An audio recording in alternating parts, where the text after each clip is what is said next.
Slow Burn Media and Evergreen Podcast presents Who Killed, a podcast that provides a voice for the voiceless. He used to smuggle drugs, then he got caught and he became one of the government's most valuable informants in the war against cocaine. But last night in Louisiana, Barry Seal's enemies caught up with him and killed him. Tonight, 3 men are in custody. NBC's Brian Ross reports that Seal was about to testify for the government once again. Authorities believe last night's machine gun killing of top drug informant Barry Seal was ordered by drug bosses in Medellín, Colombia, who sent 5 men to Baton Rouge to kill Seal. Seal's son, Barry Jr., one of 5 children, was restrained by police, who said the gunman had waited in ambush for Seal at a Salvation Army shelter, where Seal had been sentenced by a federal judge on a drug charge to do community service. Seal was a tough guy TWA pilot who got caught smuggling cocaine and became one of the most important and daring undercover operatives, infiltrating the top Colombian drug operations. In a recent interview, Seal said he knew he was risking his life.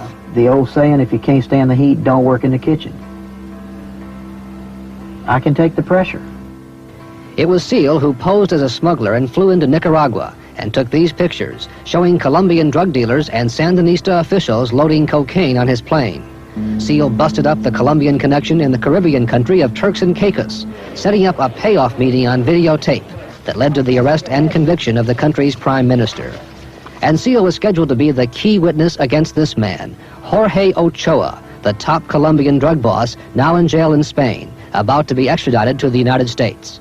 Authorities say the Ochoa drug organization was responsible for the bombing of the U.S. Embassy in Bogota last year, the assassination of Colombia's Attorney General, and now the murder in Louisiana of the man who is perhaps the most important undercover drug informant ever.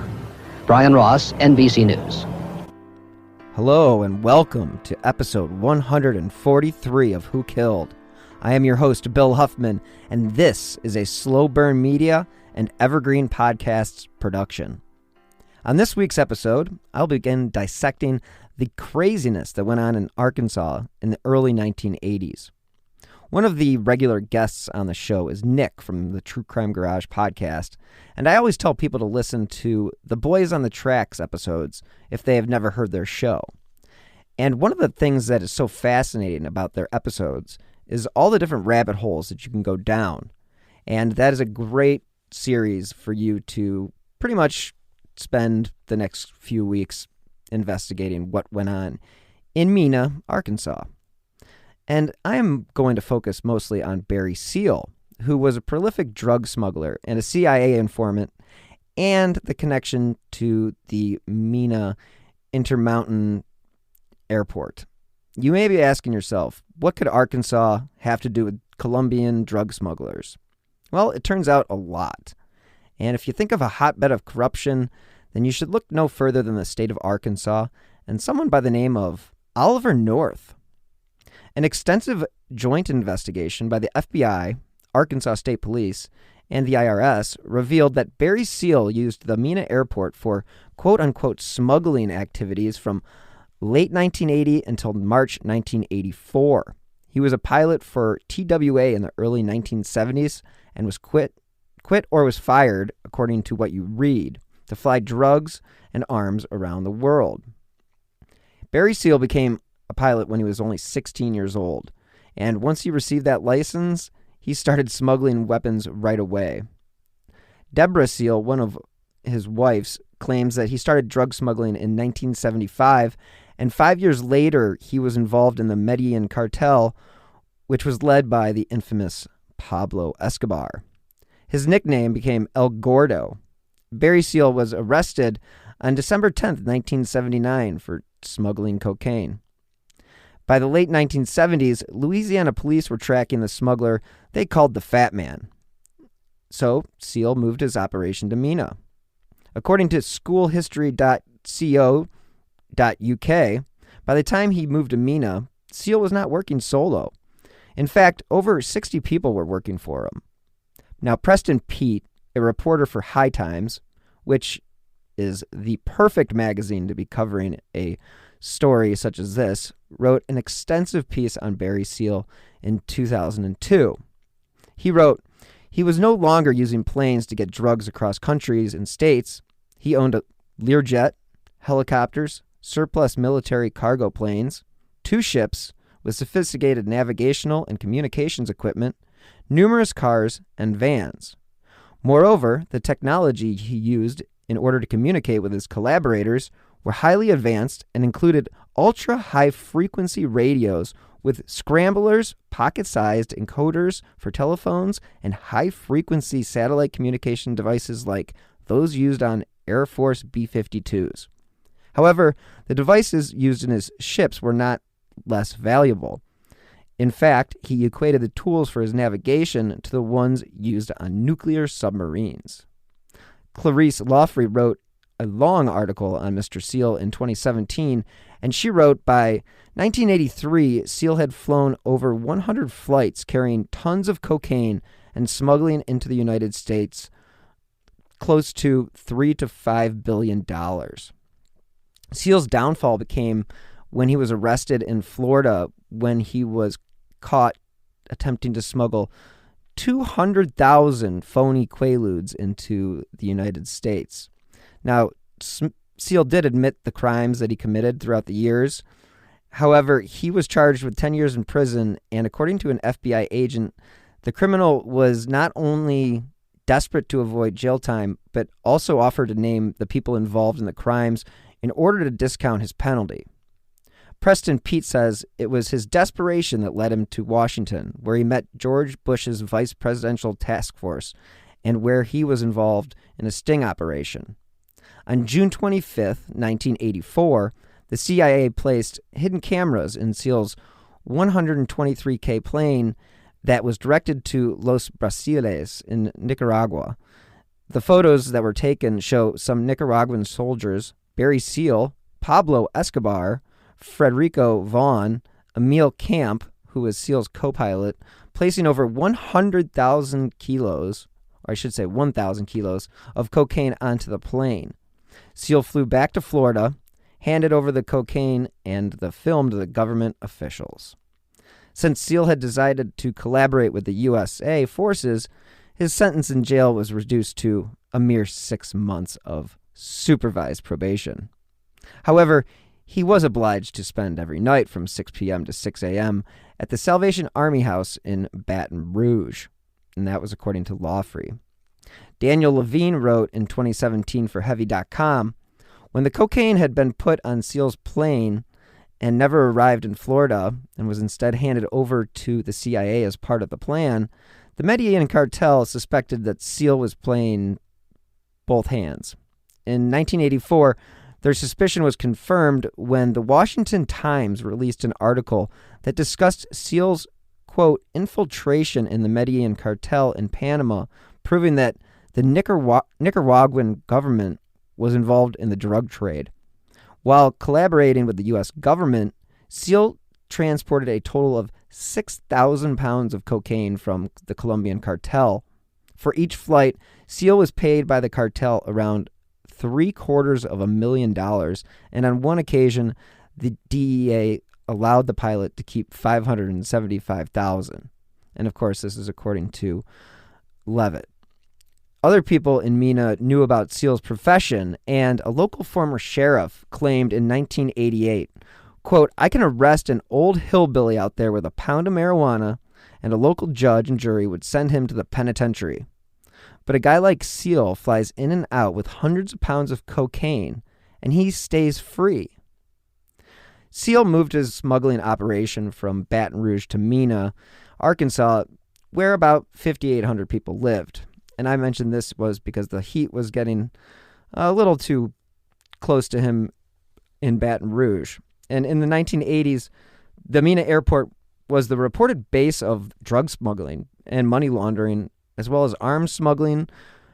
And this was according to the Encyclopedia of Arkansas.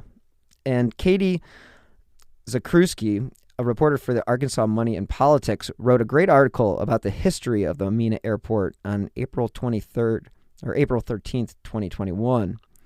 And she wrote that the airport's inception was militaristic in nature, but it has morphed into include charter-based and private aeronautical travel and repair.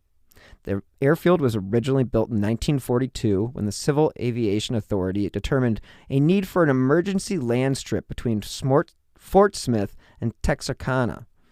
As one of the only flat spots in a mountainous portion of the state, Mena was designated as the site for the airport. And again, Mena is only approximately 160 miles west of Little Rock.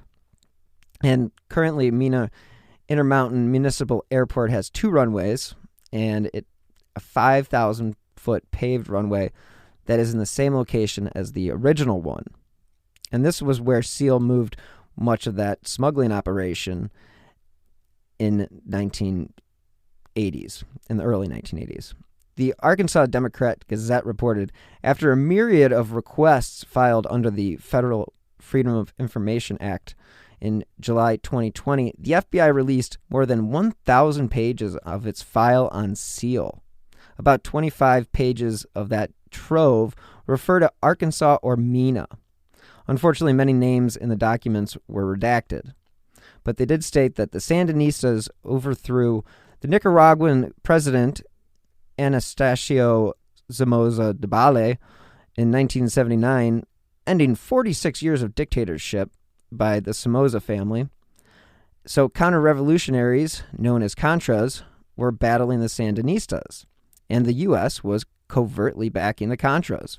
Quote, according to some reports, the Mena Airport from 1981 to 1985 was a major transit point for the entrance of cocaine and heroin into the United States, according to Sherwood. And again, this is written from the Encyclopedia of Arkansas. The estimated value of the narcotics smuggled was, as I mentioned, $3 to $5 billion. For a portion of this time, the alleged ringleader of the smuggling, SEAL, appeared to have been working with the CIA and the DEA. The goal was to expose the involvement of the Nicaraguan Sandinista regime as a major supplier of cocaine from Colombia.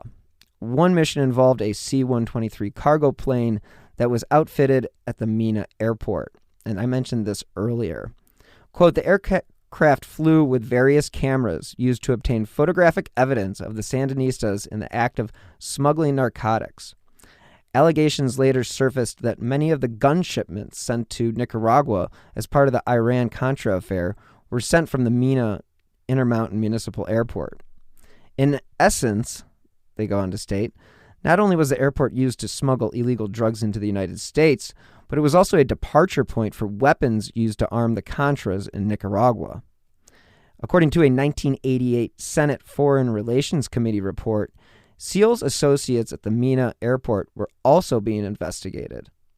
Quote, despite the availability of evidence sufficient for an indictment on money laundering charges and over the strong protests of state and federal law enforcement officials, the cases were dropped. The apparent reason was the prosecution might have revealed the national security information, even though all the crimes, which were the focus of the investigation, occurred before SEAL became a federal informant. Quote, in other words, the charges of drug smuggling and money laundering were not enough to warrant the release of information about the use of the airport in the Iran-Contra affair, according to Sherwood for the Arkansas Encyclopedia.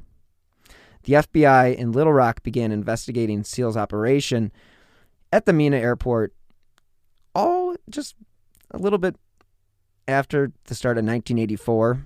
So clearly they knew what he was doing, but they just didn't really pay attention or just didn't write it down. The name of the other person under investigation was redacted, according to the papers that were released in 2020.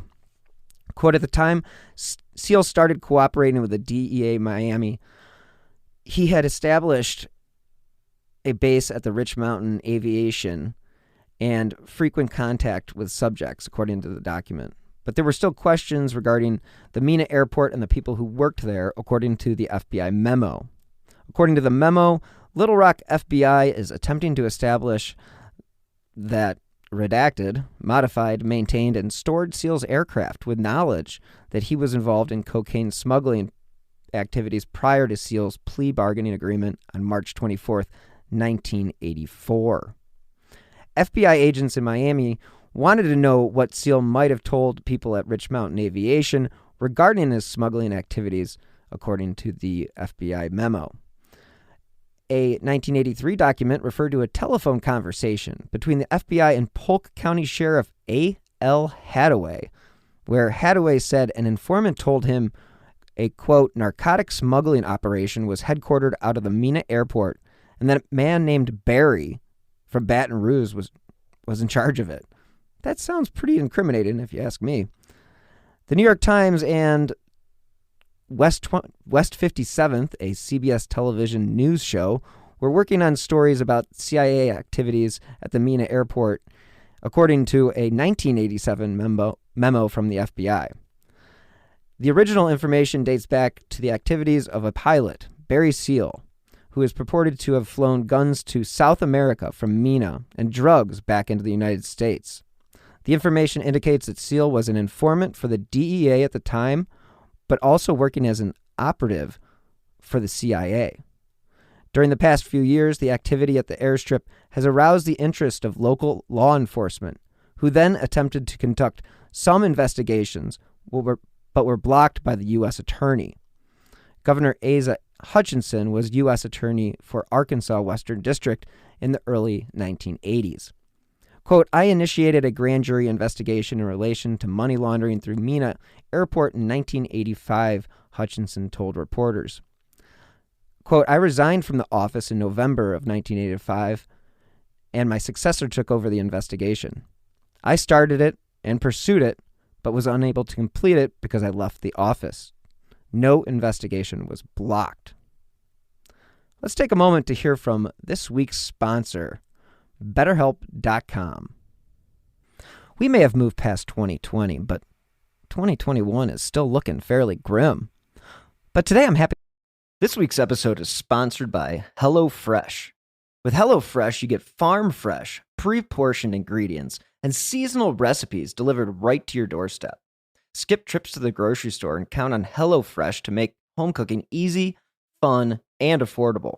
That's why it's America's #1 meal kit. This summer, HelloFresh is here to take the work out of eating well. Reach your goals with delicious, calorie-smart, and protein-smart lunch and dinner options, plus new vegan recipes, too. HelloFresh makes entertaining easy with a selection of crowd-pleasing eats like their bratwurst bar with caramelized onions, Dijonnaise slaw, and pineapple relish, or a snack board with pretzel bites, spiced bar nuts, and hot honey peach jam. So go to HelloFresh.com/WhoKilled16 and use the code WhoKilled16 for 16 free meals plus free shipping. Again, go to HelloFresh.com/WhoKilled16 and use WhoKilled16 for 16 meals plus free shipping. I'm going to tell you about BetterHelp.com. Because if there's anything holding you back or interfering with your happiness, BetterHelp Online Counseling is there for you. You can connect with a professional counselor in a safe and private online environment. And it's really convenient because in this current state that we live in, it just has to be. So now you can get help on your own time at your own pace. All you have to do is schedule a secure video or phone session, or you can chat and text with your therapist. BetterHelp really is there for you. They have over 3,000 U.S. licensed therapists across all 50 states. And if, for whatever reason, you aren't happy with your counselor, you can request a new one at any time. So if you're suffering from depression or anxiety, stress, anger, relationship issues, heck, you're not getting a good night's sleep, or have LGBT matters, or just low self-esteem, they literally have a licensed professional counselor for you. And of course, everything you share is confidential. The thing I like the most is it's actually affordable. And Who Killed listeners get 10% off their first month with the discount code WHO. So why not get started today? Go to BetterHelp.com/WHO. All you have to do is fill out a questionnaire to help them assess your needs, and then you get matched with a counselor you'll love. Again, for 10% off, go to BetterHelp.com/WHO. All right, we are back. Jack Anderson and Dale Van Atta were all over the goings-on with Seal and Mena. So they wrote in the Washington Post on February 28, 1989, quote, Seal is believed to have introduced the Medellín cocaine cartel of Colombia to the United States. He flew drugs and arms in and out of the Arkansas town of Mena in the Ozarks. In 1986, after Seal became a snitch for the Drug Enforcement Administration, the cartel gunned him down in Baton Rouge. Just what an arrangement Seal had with the U.S. government is unclear. Investigators in Louisiana and Arkansas say Seal was allowed to continue smuggling drugs and guns while he spied for the government. Arkansas State Police suspect the airport in Mena is still a hub for illegal arms and drug trafficking. Frustrated investigators told an associate, Jim Lynch, that the full story on Seal could make a mockery of the administration's war on drugs. In April 1986, 2 months after Seal was killed, 2 Louisiana State Police investigators blamed the DEA for failing to protect Seal from the cartel. They said the DEA allowed Seal to pose as a drug smuggler undercover and continue his lucrative business as a real smuggler at the same time. Seal testified at one point that he made $500,000 during 1 year as an informer. The Louisiana Attorney General asked then U.S. Attorney General Edwin Meese III to investigate the handling of Seal. Meese never responded. Seal left a resume unrivaled in the smuggling business. When he was arrested in 1984, he had no problem offering his services to the DEA. Arkansas officials have pushed for a federal grand jury to investigate Seal's enterprise and any remnants that might be operating in Mena. But the U.S. Attorney in Arkansas says there's not enough evidence. Rep. Bill Alexander smells a cover-up and has suggested convening a state grand jury. The House Judiciary Subcommittee on Crime sent a sleuth to Mena last year. The Seal case is expected to be a centerpiece in the committee's upcoming report on how the federal government interferes in local law enforcement. One Arkansas State Police official told the paper that he turned over a box of documents to the Federal Bureau of Investigation on Seal and Associates. The FBI later claimed the documents were lost. Scattered evidence indicates Seal was part of the Nicaraguan Contra resupply network. A plane carrying weapons and piloted by Eugene Hassenfuss was crashed in Nicaragua in 1986, and it actually belonged to Seal. And after Seal died, investigators from the IRS raided his offices in Mena and seized financial records. And the IRS reported that Seal was being kept under wraps, but they had learned little. And again, Contra Mena connection. The airport came into existence to a large degree because there were a lot of repair and maintenance shops in the town the size of Mena. And however that may be, Karen Zakruski wrote in 2021, it was the early 1980s when the airport's reputation became infamous. And again, this is because of Barry Seal, who we've been talking about this whole time. And that is just because of the fact that he was trafficking tons and tons of marijuana and cocaine into the United States. As I mentioned before, Asa Hutchinson was the Attorney General. She was appointed to the Western District by Ronald Reagan. And according to Duncan, who was William Duncan, an investigator for the IRS, and Russell Welch of the Arkansas State Police, they were sent to keep an eye on the town for any signs of drug trafficking or money laundering. Now, many investigations and police officers have spent hours staking out the areas surrounding the field, and they've seen illegal fuel tanks being installed on Seal's aircraft before he took off quickly into the night with no lights on to avoid his arrival or departure. So, here you have some reporters in 1989 for the Washington Post acknowledging that there may be a significant cover-up in Arkansas.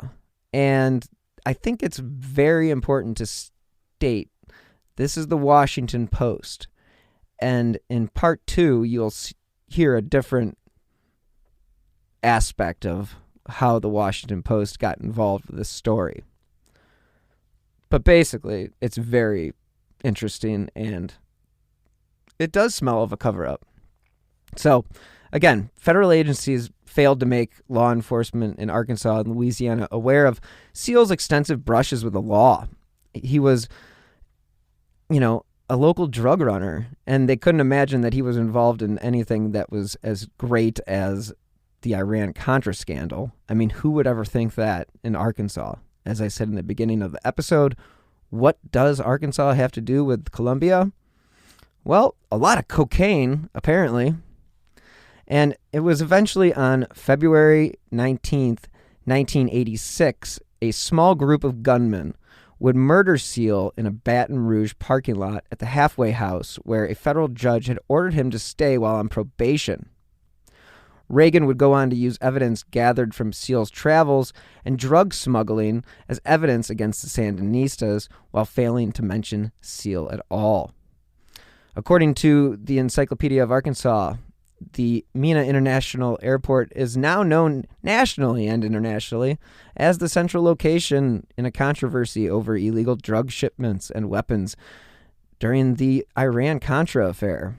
According to some reports, they were the major hub from 1981 to 1985. Again, this is just, it's crazy to think that they were not informing the local city that, hey, we're bringing in, not only we're bringing in drugs, we're bringing in weapons, and we're sending weapons to Nicaragua. And yeah, we're just going to basically use your town as a proxy. And yeah, pretty cool. Not really at all. But hey, that's the government and they do what they want to do. And again, as I mentioned before, that one mission that got the photographic evidence was that C-123 cargo plane that had been outfitted with cameras. And again, they just wanted to get evidence on the Sandinistas in the act of smuggling narcotics. Again, totally crazy.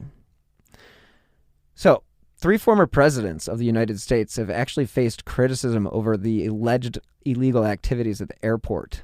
Ronald Reagan, George H.W. Bush, and one Bill Clinton.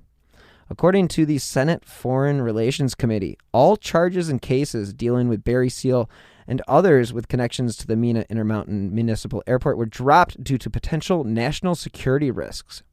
In other words, the charges of drug smuggling and money laundering were not enough to warrant the release of information about the use of the airport in the Iran-Contra affair. And I believe I did mention that before. Now, George, Mr. George W. Bush, H.W. Bush, I should say, during his term as president, did not attempt to prosecute any people involved in either the drug smuggling or the arms dealing. Clinton was the governor of Arkansas during the time period when these actions allegedly occurred. No public officials ever acted to investigate or prosecute those involved, at least not publicly. And again, this has led to a variety of conspiracy theories.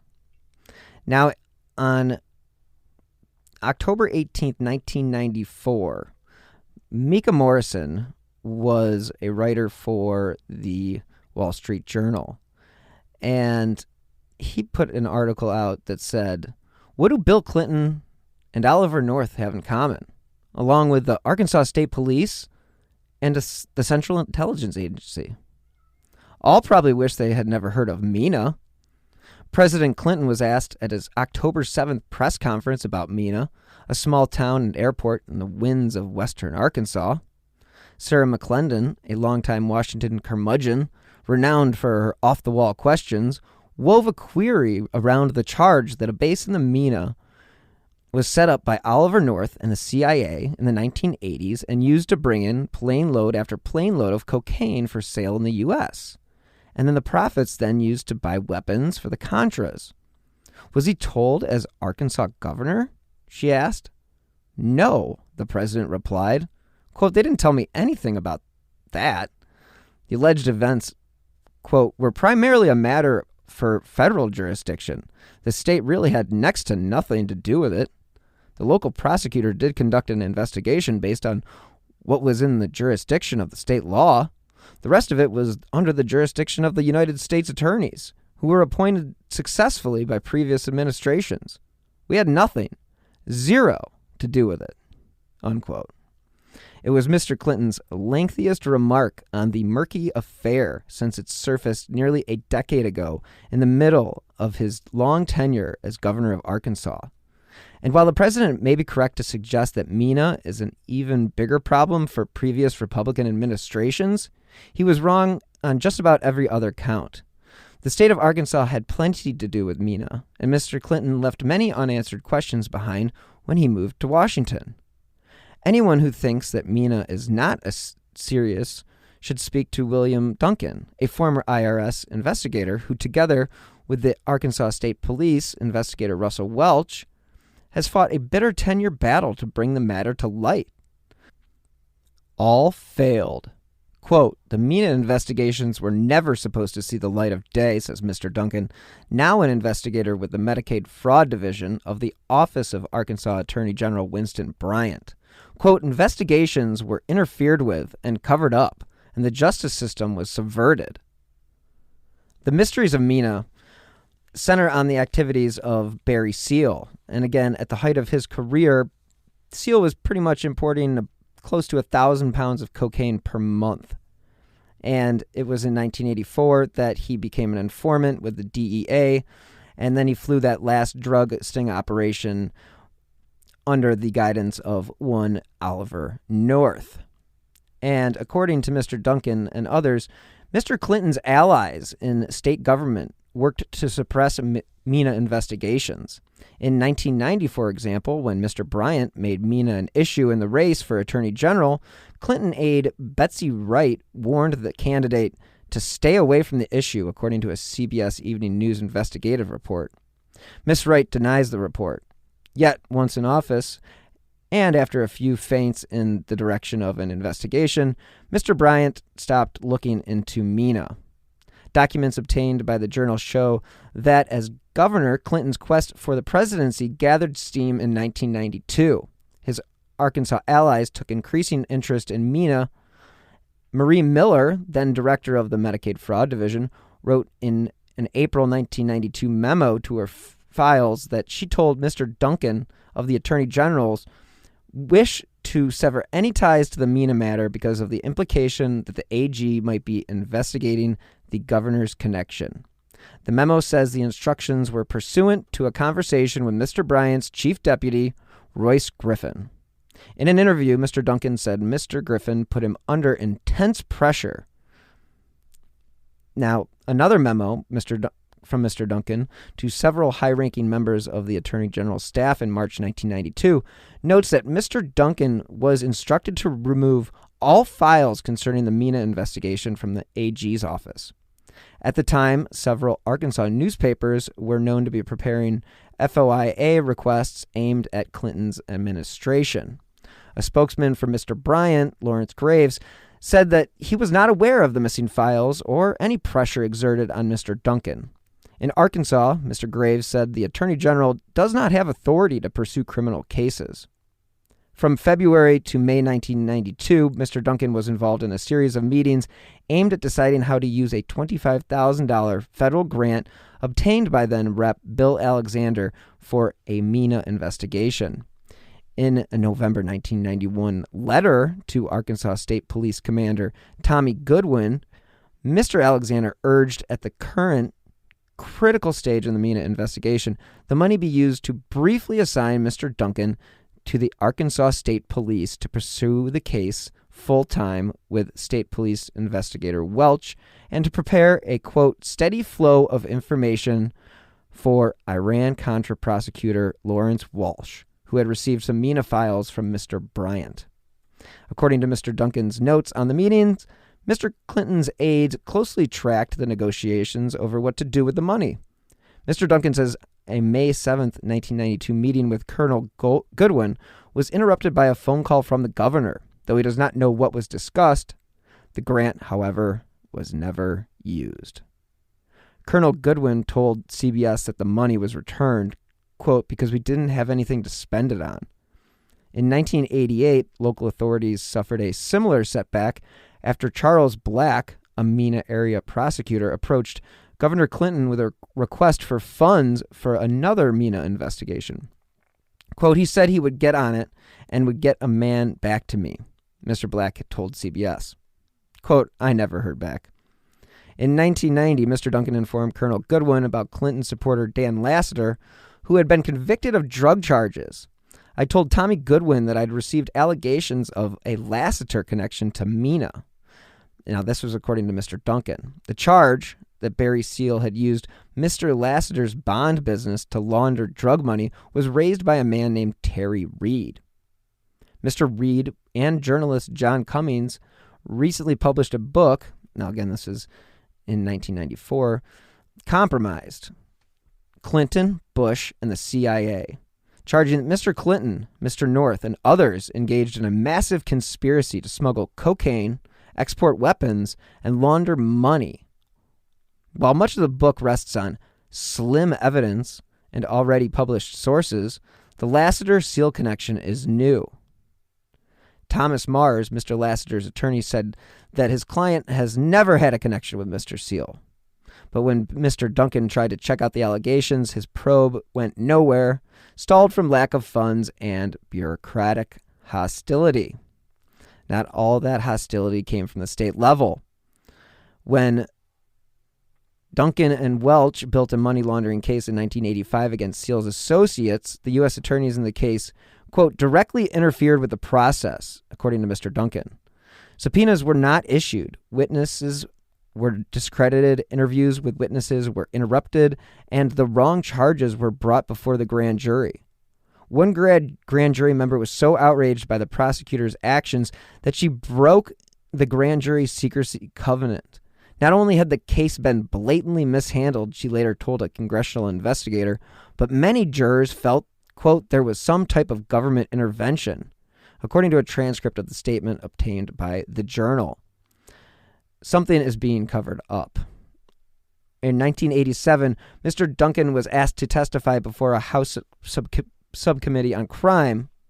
2 days before his testimony, he says IRS attorneys working with the U.S. attorney for the Western Arkansas reinterpreted Rule 6, the grand jury secrecy law, forcing the exclusion of much of Mr. Duncan's planned testimony and evidence. Mr. Duncan also charges that a senior IRS attorney tried to force him to commit perjury by directing him to say he had no knowledge of a claim by Mr. Seal that a large bribe had been paid to Attorney General Edwin Meese. Mr. Duncan says he didn't make much of the drug dealer's claim, but did know about it. He refused to lie to Congress. Mr. Duncan, distressed by the IRS's handling of Mena, resigned in 1989. The article goes on to state that, meanwhile, the affair was sputtering through 4 federal forums, including a General Accounting Office probe derailed by the National Security Council. At one particularly low point, Mr. Duncan, then briefly a Mena investigator for a House subcommittee, was arrested on Capitol Hill on a bogus weapons charge that was held over his head for 9 months, then dismissed. His prized career in law enforcement in ruins, he found his way back to Arkansas and began to pick up the pieces. Mr. Duncan does not consider Mr. President Clinton a political enemy, and indeed he feels close to the president, a fellow Arkansan who shares the same birthday and thinks that Mena may turn out to be far more troublesome for the GOP figures, such as Mr. North, than any Arkansas players. Anyway, lots of crazy stuff there, because you have Bill Clinton, you have the state's attorney general's office getting involved, you have the U.S. attorney general. I mean, it's getting kind of wild. And Guy Gugliotta and Jeff Lean collaborated on the book Kings of Cocaine Inside the Medellín Cartel. And they write about Seal's fate. Now, remember, he had been sentenced to spend every night from 6 p.m. to 6 a.m. at the Salvation Army House in Baton Rouge. And so They write, on the evening of February 19, 1986, Seal was shot to death in front of the Salvation Army Center, 3 weeks into his probation. When Seal pulled into the center's lot and parked, a man got out of a car behind the center's donation drop boxes and opened fire with a suppressed MAC-10 submachine gun. Seal was hit 6 times and died almost instantly. 6 Colombians were quickly arrested in connection with the murder.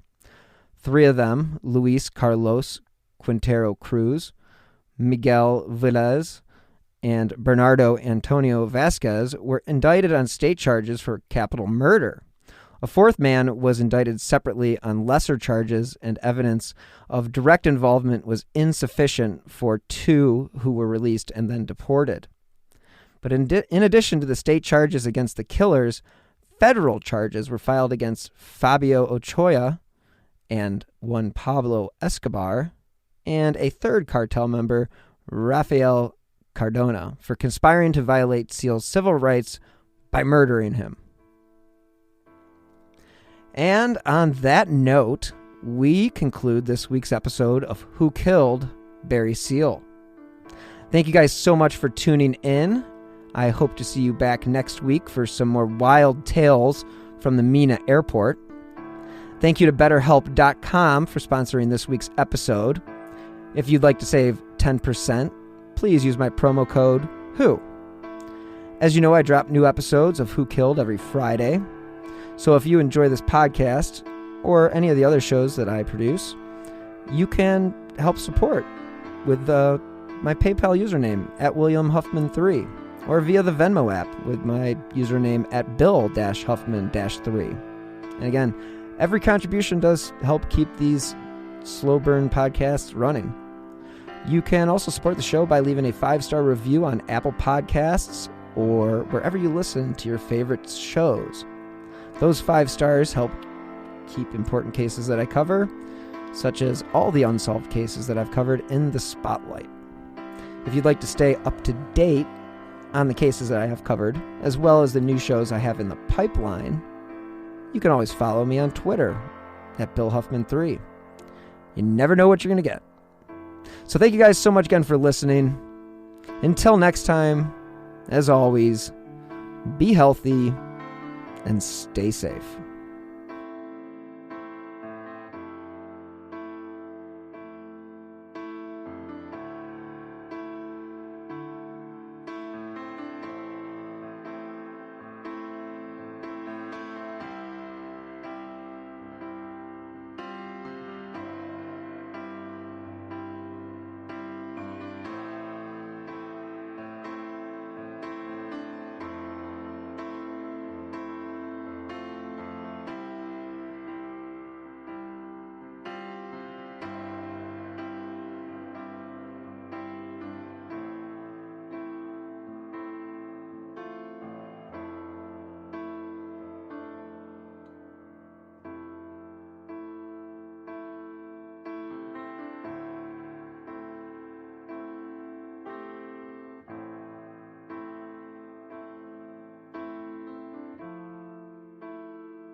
"3 a.m. the comedy horror podcast that holds weekly gatherings around the campfire.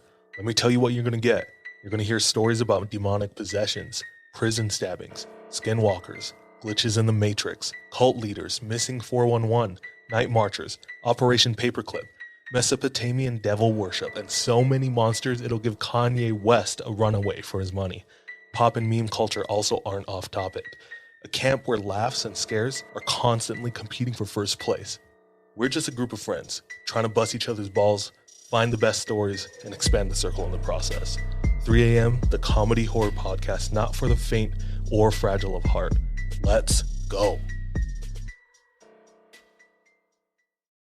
You might be surprised to know that not all serial killers are straight cisgender white men, and the victims of true crime are not a monolith either. She's Wendy and I'm Beth, and together we host Fruit Loops Serial Killers of Color, a true crime podcast. Together, we take deep dives into the true crime stories about marginalized and minoritized perps and victims that often go untold. We also provide the context and nuance that these stories deserve. At Fruit Loops, we're serving up true crime with a side of history, society, culture, and some fun. Listen to Fruit Loops Serial Killers of Color on Spotify, Google Play, Apple Podcasts, or wherever you get your podcasts.